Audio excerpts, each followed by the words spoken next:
जय हिंद दोस्तों। आज हम बात करेंगे मुगल काल के दौरान जमींदारी व्यवस्था की। जमींदार एक फारसी भाषा का शब्द है।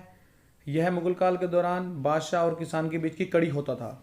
जमींदार जो अपनी ज़मीन के मालिक होते थे, जिन्हें ग्रामीण समाज में ऊंची हैसियत की वजह से कुछ खास सामाजिक और आर्थिक सुविधाएं मिली हुई थी। जमींदारों की बढ़ी हुई हैसियत के पीछे एक कारण जाति था, दूसरा कारण यह था कि वे लोग राज्य को कुछ खास किस्म की सेवाएं देते थे। जमींदारों की समृद्धि की वजह थी उनकी विस्तृत व्यक्तिगत जमीन, जिन्हें मलकियत कहा जाता था, यानी संपत्ति। मलकियत जमीन पर जमींदार के निजी इस्तेमाल के लिए खेती होती थी। अक्सर इन जमीनों पर दिहाड़ी के लिए मजदूर या पराधीन मजदूर काम करते थे। जमींदार अपनी मर्जी के मुताबिक इन जमीनों को बेच सकते थे, किसी और के नाम कर सकते थे या उन्हें गिरवी भी रख सकते थे।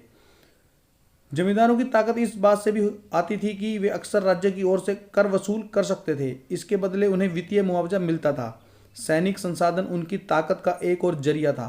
ज़्यादातर जमींदारों के पास अपने किले थे और अपनी सैनिक टुकड़ियां भी थी, जिसमें घुड़सवार, तोपखाने और पैदल सिपाहियों के जत्थे होते थे।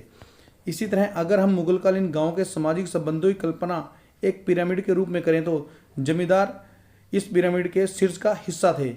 अबुल फजल इस ओर इशारा करता है कि ऊंची जाति के ब्राह्मण राजपूत गठबंधन ने ग्रामीण समाज पर पहले से ही अपना ठोस नियंत्रण बना रखा था। जमींदारी को पुख्ता करने के कई तरीके थे। नई जमीनों को बसाकर या अधिकारों के हस्तांतरण के जरिए निचली जातियों के लोग भी जमींदारी के दर्जे में दाखिल हो सकते थे, क्योंकि इस काल में जमींदारी धड़ल्ले से खरीदी और बेची जाती थी। कई कारणों ने मिलकर परिवार या वंश पर आधारित जमींदारियों को पुख्ता होने का मौका दिया। मसलन राजपूत और जाटों ने ऐसी रणनीति अपनाकर उत्तर भारत में जमीन की बड़ी बड़ी पट्टियां पर अपना नियंत्रण पुख्ता कर लिया था। इसी तरह मध्य और दक्षिण पश्चिम बंगाल में किसान पशुचरियों ने ताकतवर जमींदारियां खड़ी की थी। जमींदारों की खरीद फरोख्त से गांव के मौद्रीकरण की प्रक्रिया में तेजी आई। इसके अलावा जमींदार अपनी मलकियत की जमीन की फसल भी बेच सकते थे।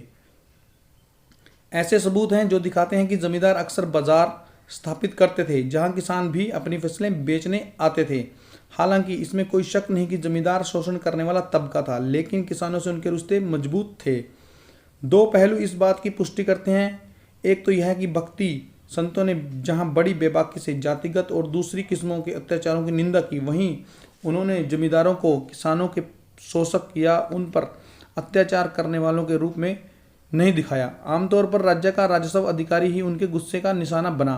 दूसरे 17वीं शताब्दी में भारी संख्या में कृषि विद्रोह हुए और उनमें राज्य के खिलाफ जमींदारों को अक्सर किसानों का समर्थन मिला था। जय हिंद।